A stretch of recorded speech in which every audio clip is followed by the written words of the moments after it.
Assalamualaikum warahmatullahi wabarakatuh. Perkenalkan, nama saya Suliah dari jurusan Manajemen Keuangan Syariah. Di sini saya akan membahas materi mengenai inflasi. Inflasi menurut Bank Indonesia diartikan sebagai suatu kondisi di mana meningkatnya ataupun mengalami kenaikan harga suatu barang, jasa, ataupun faktor produksi secara umum, secara menyeluruh, dan terus-menerus. Jika kenaikan harga barang jasa hanya dialami pada beberapa, satu ataupun dua, itu tidak disebut dengan inflasi, kecuali meluas, menyeluruh, dan mempengaruhi harga barang jasa lainnya. Inflasi juga mengindikasikan di mana suatu kondisi melemahnya daya beli yang diikuti menurunnya ataupun merosotnya nilai real mata uang dalam suatu negara. Di dalam Islam, inflasi itu tidak ada karena mata uang yang digunakan di dalam Islam yaitu dinar dan dirham, di mana memiliki nilai yang cukup stabil. Penurunan nilai dinar dan dirham itu mungkin masih bisa terjadi, tetapi hal tersebut tidak menyebabkan inflasi. Di antaranya ada inflasi rendah, kurang dari 10% per tahun. Yang kedua, inflasi menengah, dari 10% sampai 30% per tahun. Yang ketiga, inflasi berat, 30% sampai 100% per tahun. Dan yang keempat, inflasi sangat berat, 100% ke atas per tahun. Saya akan membahas sedikit mengenai inflasi inti dan non-inti.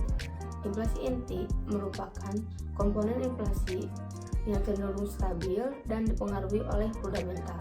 Sedangkan inflasi non-inti merupakan komponen inflasi yang cenderung memiliki volatilitas yang tinggi karena dipengaruhi oleh selain fundamental.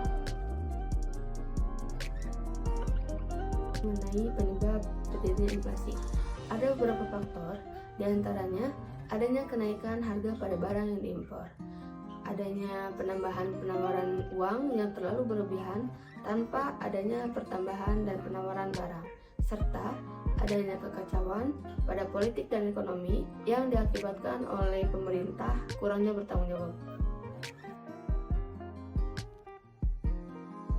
Beberapa indikator dalam melihat suatu negara mengenai inflasi, diantaranya yang pertama indeks harga konsumen atau disingkat IHK, yang merupakan nilai harga rata-rata barang dan jasa yang dikonsumsi oleh suatu rumah tangga.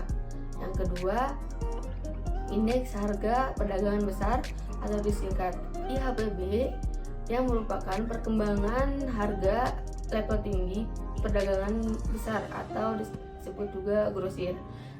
Yang ketiga, Gross Domestic Product Deflator, merupakan perbandingan antara tingkat pertumbuhan ekonomi nominal dengan pertumbuhan real. Deflator GDP menunjukkan besarnya perubahan harga dari semua barang baru, barang produksi lokal, barang jadi, dan jasa yang diproduksi suatu negara.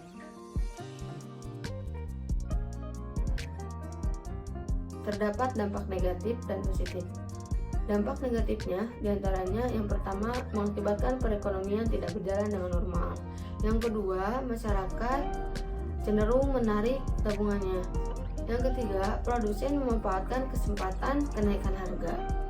Selanjutnya, dampak positif. Yang pertama, masyarakat lebih selektif untuk mengonsumsi barang ataupun jasa. Yang kedua, inflasi berkepanjangan menyebabkan menumbuhkan industri kecil dalam negeri dan dapat semakin dipercaya. Selanjutnya, berita inflasi pada tahun 2023.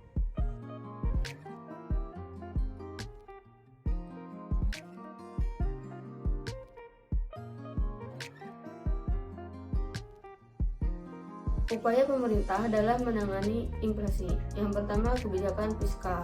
Di antaranya mengurangi pengeluaran pemerintah serta meningkatkan tarif pajak. Yang kedua, kebijakan moneter. Di antaranya meningkatkan suku bunga,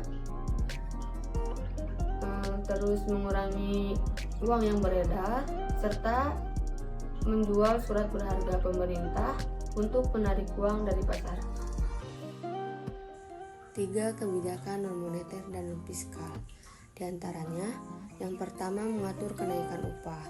Kenaikan upah yang terlalu cepat dapat menyebabkan tekanan inflasi. Yang kedua, meningkatkan produksi dan efisiensi, dapat membantu mengurangi tekanan inflasi. Yang ketiga, meningkatkan kualitas pendidikan dan kesadaran publik. Dengan pemahaman yang lebih baik tentang inflasi, masyarakat dapat mengatur pengeluaran mereka dengan bijak, dan produsen dapat menetapkan harga secara wajar. Sekian pemaparan materi yang dapat saya sampaikan. Mohon maaf apabila ada kesalahan dan banyak kurangnya. Wabillahi taufiq wal hidayah. Wassalamualaikum warahmatullahi wabarakatuh.